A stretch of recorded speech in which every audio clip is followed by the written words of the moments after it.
Hola chicos, bueno, como vieron en el video voy a hablar sobre algunas anormalidades del potasio. Este tema yo lo presenté en la rotación de medicina interna cuando estaba por varones. Entonces, en ese tiempo quien estaba a cargo de nosotros era el doctor Mijail Rivas, creo que así se pronuncia su nombre, nunca lo llamé por su nombre. Entonces él me hizo algunas correcciones y también este video pues en parte gracias a él por sus correcciones. Es muy excelente médico, muy buen médico, enseña muy bien y espero pues les pueda servir esta presentación y puedan aprender un poco más.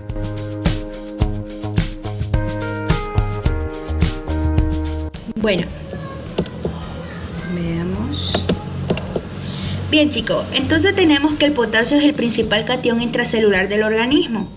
En este video yo pretendo describirles en primer lugar las principales funciones del potasio, como podemos observar que son: cumple un importante rol en el metabolismo y participación en la regulación de los procesos de síntesis de proteína y glucógeno, es el principal determinante del potencial en membrana en reposo, regula la función de enzimas intracelulares, la excitabilidad de los tejidos neuromusculares y cardiovasculares y regula el volumen celular y del pH intracelular.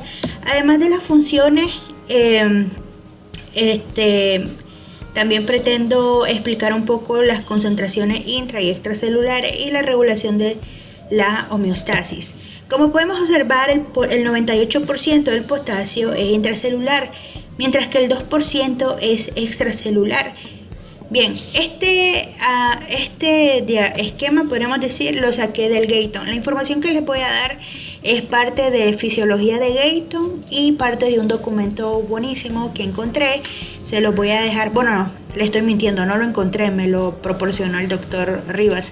Se lo voy a dejar debajo en la descripción si lo quieren descargar. Como pueden observar en este esquema, vemos acá que a nivel intracelular vamos a tener una mayor cantidad de potasio. A nivel extracelular es el sodio y va a cumplir un importante rol en lo que es a nivel muscular, hepático, sanguíneo y a nivel del sistema óseo. Las concentraciones plasmáticas oscilan entre 3.5 y 5.5 mini-equivalentes por litro. El potencial eléctrico transmembranas, por ejemplo, depende en especial del potasio extracelular, que es además la concentración que se mide en la práctica clínica. Bueno, nuestra meta es mantener entre 3.5 a 5.5 mini-equivalentes de potasio. Si nuestro sistema de regulación está normal y nos lanzamos 20 bananos, vamos a estar ingiriendo una gran cantidad de potasio. Normalmente un solo banano contiene entre 6 a 8 mini-equivalentes de potasio y si nos comiéramos 10 tendríamos unos 80 mini-equivalentes. Nuestro cuerpo tendría que eliminar 80 mini-equivalentes de potasio porque nuestra hemostasia está normal. Por otro lado, si nosotros tuviéramos una pérdida extra, nuestro riñón empieza a perder. Por ejemplo, si vos te ingerís los 80 mini-equivalentes de potasio, tu cuerpo busca a nivel tubular cómo no excretar esos 80 mini-equivalentes porque tenemos 2.7 de potasio, como en el caso de la diarrea. Entonces, la ingesta, la absorción y la eliminación va a depender de las concentraciones séricas, porque lo normal de eliminación del potasio es entre 35 a 55 mini-equivalentes por cada litro de orina. O sea, un aproximado de 100 a 150 mini-equivalentes, y eso puede ser tan bajo como 15 mini-equivalentes o tan alto como 180 mini-equivalentes al día. Si a nivel sérico se mantiene normal el potasio, tu eliminación, aquí es que vuelvo a ver allá, tu eliminación va a ser en dependencia a lo que estás ingiriendo. Si ingerimos muy poco, vamos a eliminar muy poco, con la finalidad que se mantenga la neutralidad. ¿Me explico? Como dice el doctor, es lo que pasa con las vitaminas. La gente se harta demasiado de vitamina y si tu cuerpo tiene suficiente vitamina y suficiente función de vitamina, el cuerpo las va a eliminar completas porque no las necesita. A ver, a nivel gástrico, ¿cuánto eliminamos de potasio? Porque necesitamos de potasio para la formación del ácido clorhídrico por la bomba sodio-potasio ATPasa. A ver chicos si se acuerdan. Se elimina de 5 a 10 mini-equivalentes de potasio por cada litro de ácido clorhídrico que producimos, recuerden. A nivel pancreático eliminamos de 3 a 5 mini-equivalentes por cada litro. No sé por qué estoy viendo para allá, es aquí. Y en las heces eliminamos, creo que son 5 mini-equivalentes por cada litro. Si tenés una diarrea y defecás unos 3 litros al día, podés tener una hipocalemia secundaria a las pérdidas. Y a nivel renal nosotros eliminamos de 35 a 55 mini-equivalentes de potasio, pero puede ser tan alto como 120 y tan bajo como 15 mini-equivalentes. Por eso es importante que calculemos el gradiente transtubular de potasio. Aún a mí me cuesta un poco calcularlo, entonces voy a investigar un poco más y a ver si subo el video para cómo sacarlo, como enseñarles cómo calcular ese gradiente.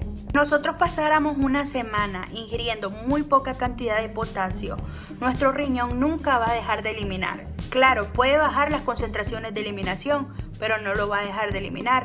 Y esto va a depender de la actividad de la aldosterona.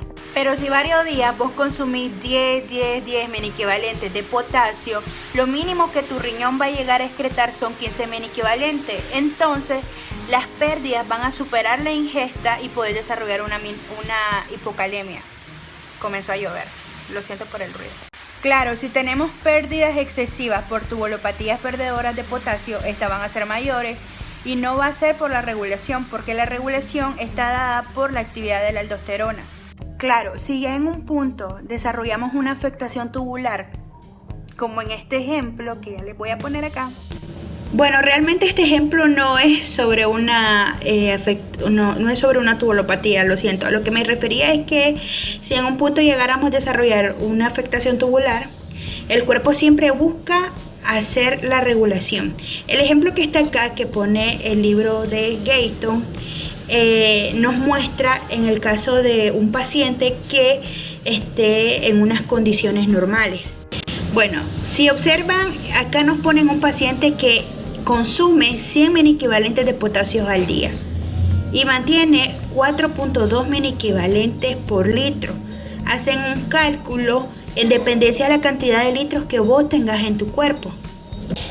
Entonces, este paciente tiene 59 mini-equivalentes en total. Con la redistribución que tiene, ingiere 100, pierde 100 completamente porque está normal. Si en un dado caso este paciente tuviera 3.5 e ingiere 100, probablemente va a eliminar mucho menos de 90, porque va a depender de cómo tengamos las concentraciones séricas, y esto puede ser gradual. Bien, en el equilibrio del potasio van a intervenir fundamentalmente 3 procesos, que es la ingesta, distribución transcelular y la eliminación renal.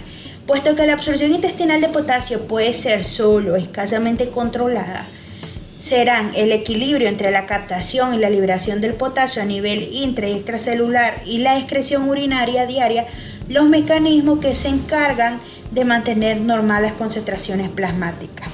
Cabe destacar que en los últimos años están avanzando las investigaciones sobre otro mecanismo que es relativamente nuevo, que de control alternativo al clásico denominado feed forward, que interviene cuando el potasio de la dieta es detectado por sensores de potasio del aparato gastrointestinal en ausencia de cambios perceptibles en el potasio plasmático.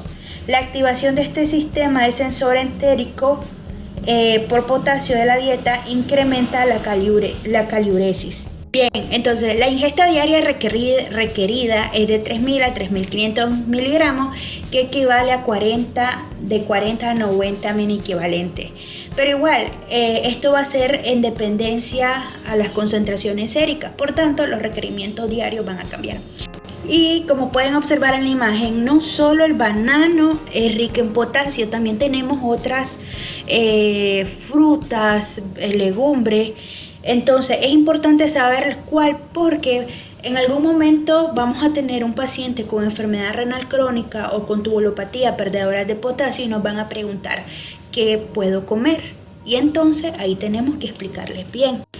Bueno, En condiciones fisiológicas, los factores que alteran la regulación de potasio, tanto en el X y el X, son la insulina, los agonistas adrenérgicos y la aldosterona. En condiciones fisiopatológicas tenemos los trastornos ácidos básicos, la osmolalidad plasmática, el ejercicio vigoroso o lisis celular. En el caso de la insulina, es el factor más importante para la captación de potasio por la célula tras la ingesta de alimento. Esta va a actuar estimulando rápidamente la entrada de potasio al interior de la célula por medio de la activación de la bomba sodio-potasio ATPasa. Esta acción es independiente del transporte de la glucosa. Bueno, la importancia de la insulina en este proceso lo vamos a observar, por ejemplo, en el hecho de que la elevación del potasio plasmático tras la ingesta en un paciente diabético es mayor que en personas sanas.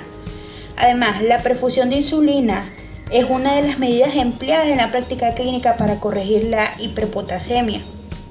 Bueno, y realmente esto va a ser en dependencia al tipo de diabético, porque hay pacientes diabéticos tipo 2 que tienen una hiperinsulinemia. Por eso la acantosis nigricans, la presencia de verrugas por la resistencia a la insulina. Ellos tienen resistencia a la insulina, no déficit de insulina en algunas etapas. Y cuando progresa, ya hay un punto que el páncreas no funciona bien, pero al comienzo es una hiperinsulinemia, chicos. ¿Ves? Entonces, ese es el problema en los pacientes que son obesos y utilizamos insulina. Corremos el riesgo de provocarle una hipocalemia, por lo mismo, por lo que ya les expliqué antes de la bomba sodio-potasio. Igualmente es parecido el mecanismo de los agonistas adrenérgicos. En este caso, los agonistas beta-adrenérgicos como el salbutamol aumentan la captación de potasio por la célula al activar la adenilciclasa y aumenta los niveles de adenosina monofosfato o AMP cíclico. Quería ser así como bien elegante. Intracelular, lo cual a su vez estimula la bomba sodio-potasio ATPasa. Un ejemplo de la vida diaria es la activación de los receptores beta-2 adrenérgicos después del ejercicio, que desempeña un importante papel para prevenir la hiperpotasemia. También la adrenalina liberada ante una respuesta al estrés conduce el potasio al interior de la célula por este mismo mecanismo. En el lado opuesto, la inhibición beta-2 adrenérgica por fármacos como los beta-bloqueantes disminuye la captación intracelular de potasio. Y esto ocurre, por ejemplo, con el incremento del potasio plasmático tras la ingesta, que es mayor en pacientes tratados con beta-bloqueantes. Y los agonistas alfa-adrenérgicos como la fenilefrina, lo siento, me cuesta, que liberan potasio de la célula. Bueno. En el caso de la aldosterona, además de su conocido efecto sobre la excreción renal de potasio, también puede favorecer la entrada de potasio en el espacio intracelular, y esto es un efecto poco conocido. La aldosterona, además de favorecer la entrada de potasio a la célula, tiene otro mecanismo muy importante a nivel del túbulo renal, como es la estimulación de la reabsorción y excreción de potasio, al igual de sodio. Por eso es que en pacientes con cirrosis hepática o tubulopatías perdedoras de potasio se le debe de indicar inhibidores de aldosterona como la espironolactona para evitar una mayor excreción de potasio a nivel del túbulo renal. Por eso es importante que aprendamos a sacar el gradiente transtubular de potasio.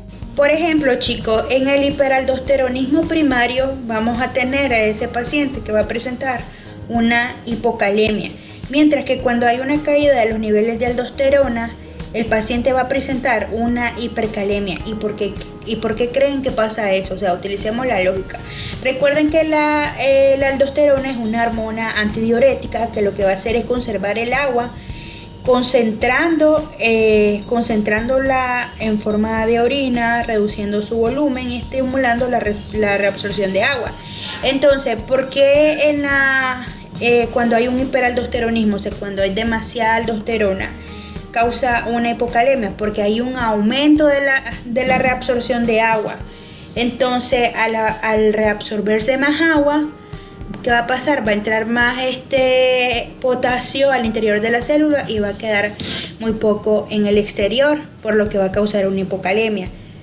Y con los niveles bajos es lo contrario, va a haber demasiada salida de agua al medio extracelular, entonces va a salir demasiado potasio, por tanto va a haber una hipercalemia.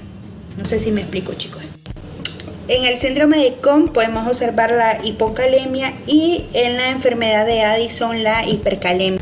Siempre que tengamos un paciente con hipocalemia y nos dice he vomitado 10 veces, he defecado 10 veces, tenemos que saber que es por pérdida. O si tenemos un paciente que toma diurético y se le pasó la dosis, igual es por pérdida. Pero si es un paciente que es sano, de 20 años, te viene con debilidad muscular y con un potasio de 1.8, lo primero que hay que hacer es cuantificar los electrolitos en orina en 24 horas y la urea en 24 horas para poder calcular la osmolaridad urinaria. Si tenemos osmolaridad sérica y urinaria y potasio sérico y urinario, con eso sacamos el gradiente transtubular de potasio. Si nos da -4 es un déficit de aldosterona y si es mayor es un exceso. Y así, chicos, vamos a ir realizando nuestra investigación. Si no es aldosterona, descartamos aldosterona, vamos a ver si es hipertensión, si es ingesta y así vamos realizando nuestro algoritmo diagnóstico. Vale. Bueno, ya hablando de condiciones fisiopatológicas, tenemos los trastornos ácidos básicos como es la acidosis metabólica. En la acidosis metabólica lo que ocurre es que hay un aumento en las concentraciones de hidrógeno y esto lo que hace es reducir la actividad de las bombas sodio-potasio ATPasa, lo cual a su vez produce una elevación del potasio extracelular. En la acidosis metabólica, más de la mitad del exceso de hidrogeniones es taponeada por la célula. En esta situación la electroneutralidad del medio es mantenida en parte por el movimiento pasivo del potasio intracelular en el fluido extracelular. Un estudio que se realizó encontró que por cada 0.1 que descendía el pH sanguíneo, las concentraciones de potasio plasmático se elevaba a 0.6 milimoles por litro. Y también otros estudios han confirmado que existe una amplia variabilidad en la elevación o descenso del potasio plasmático en respuesta a los cambios en el pH extracelular, dependiendo del trastorno clínico que se esté tratando. Bien, por otro lado tenemos la alcalosis metabólica. La alcalosis metabólica es lo contrario de la acidosis metabólica. De igual forma a lo que expliqué antes, pero a la inversa. La alcalosis metabólica e hipopotasemia están frecuentemente asociadas. Esto se debe a que la alcalosis metabólica causa la entrada de potasio dentro de la célula. No se puede. Ok. Entonces, la hipopotasemia favorece la entrada de hidrogeniones dentro de la célula con la alcalosis metabólica. Las concentraciones de potasio plasmático baja, aunque la magnitud del cambio en el potasio es menor que la observada en la alcalosis metabólica, en la acidosis metabólica, perdón. El efecto del aumento del bicarbonato sérico que promueve la entrada de potasio al interior de la célula se produce incluso cuando el pH no está en rango de alcalosis. Y esto sucede especialmente con la alcalosis metabólica porque las alteraciones respiratorias del equilibrio ácido-básico, como se ha descrito anteriormente, ejercen muy poco efecto en la distribución del potasio. Bueno, en el caso de la hiperosmolaridad extracelular, recordemos que donde hay mucha osmolaridad, donde hay mucho osmolito, hay movimiento de otras células. Cuando hay un aumento de la osmolaridad del líquido extracelular, por ejemplo, en la hiperglucemia grave, produce salida de agua desde el espacio intracelular hacia el extracelular. Esta salida de agua arrastra pasivamente potasio hacia el espacio extracelular, o sea, arrastra los solventes. Adicionalmente, la contracción celular provoca un incremento de la concentración del potasio intracelular, lo que crea un gradiente de concentración favorable para la salida del potasio. En el caso de la hipoosmolaridad tiene un efecto contrario. Bueno, en el caso del ejercicio vigoroso o la lisis celular, tenemos que la destrucción celular en situaciones como quemadura, rhabdomiólisis o síndrome de lisis tumoral provocada por quimioterapia, lo que hace es producir la liberación de potasio y de otros solutos celulares que vierten al espacio extracelular. En el caso de las hemorragias gastrointestinales, la digestión de las células sanguíneas produce la liberación de potasio, que es absorbido y puede provocar una hiperpotasemia. En el ejercicio intervienen varios factores que regulan el movimiento de potasio entre los espacios intra y extracelular. Simplificando un poco la situación, podemos afirmar que en circunstancias normales durante el ejercicio se produce mayor liberación de potasio por las células del músculo esquelético que en reposo. Y bueno, esto va a depender también del grado de ejercicio, ya que esto puede determinar el nivel de hipocalemia. Por ejemplo, cuando caminamos lentamente, el incremento de la concentración de potasio plasmático es de unos 0.3 menequivalentes por litro, pero puede aumentar hasta 2 menequivalentes por litro en caso de ejercicio vigoroso. Aparte de ello, la acumulación de potasio puede ser un factor limitante de la excitabilidad y contracción muscular, lo que provoca fatiga. Bueno, como he venido diciendo anteriormente, sabemos, ¿verdad?, que el riñón es el principal órgano regulador del equilibrio corporal de potasio. Si se modifica la eliminación urinaria en función de la carga de potasio que se absorbe con la dieta con el objetivo de mantener constante el contenido corporal total de potasio, en condiciones normales, la pérdida de potasio por orina se equipara con ingesta. La eliminación por las heces es pequeña, como habíamos visto en la primera gráfica que les enseñé, donde el paciente consumía 100, entonces vimos que era una pequeña cantidad que se eliminaba por las heces, eran como 5.000 equivalentes. Es importante, pero bueno, aunque sea pequeña esta eliminación por las heces, es importante en situaciones de sobrecarga de potasio, en especial si se asocia con una disminución del filtrado glomerular. La pérdida por el sudor también es mínima. El potasio se filtra libremente en el glomérulo y el 90% es ávidamente reabsorbido por el túbulo proximal y la parte gruesa de las heces de Henle. El 70% se reabsorbe en el túbulo proximal, principalmente de forma pasiva y de forma proporcional al sodio y al agua, y el 20% en la porción ascendente del asa de Henle. A través del transportador de sodio, potasio y cloro, el túbulo distal se encarga de la eliminación urinaria de potasio, que varía en función de las necesidades y que permite la regulación por determinados factores. Los factores principales en la regulación de la secreción de potasio son, como les había mencionado, la aldosterona, que junto con el aporte de sodio y agua distal son los principales determinantes de la secreción de potasio. La aldosterona actúa en la nefrona distal, lo que aumenta la reabsorción de sodio y la secreción de potasio e hidrogeniones. A su vez, la concentración de potasio plasmático contribuye a regular la secreción de aldosterona. Primero, la aldosterona aumenta la concentración de potasio intracelular al estimular la bomba sodio-potasio ATPasa en la membrana vasolateral. Segundo, lo que hace es estimular la reabsorción de sodio a través de la membrana luminal. Esto incrementa la electronegatividad de la luz y de este modo se favorece la secreción de potasio. Finalmente, la aldosterona tiene un efecto directo sobre la membrana luminal al incrementar la permeabilidad al potasio. Otro factor es el flujo tubular distal y el aporte distal de sodio. El segundo determinante principal de la secreción de potasio es este. Un aumento de sodio en el túbulo distal estimula su absorción, que incrementa la electronegatividad luminal, y esto a su vez la secreción de potasio. El incremento de este flujo tubular distal también incrementa la secreción de potasio, al igual como vimos en el caso de la aldosterona. Cuando el potasio es secretado en el túbulo colector, aumenta la concentración intraluminal de potasio, lo cual disminuye el gradiente de concentración y y ralentiza una secreción adicional. Sin embargo, si aumenta el flujo tubular distal, la misma cantidad de potasio secretada será diluida por el incremento de volumen, de tal forma que el aumento de concentración de potasio luminal será menor. Esto se debe al hecho de que la concentración luminal de potasio regula su secreción. Por tanto, los incrementos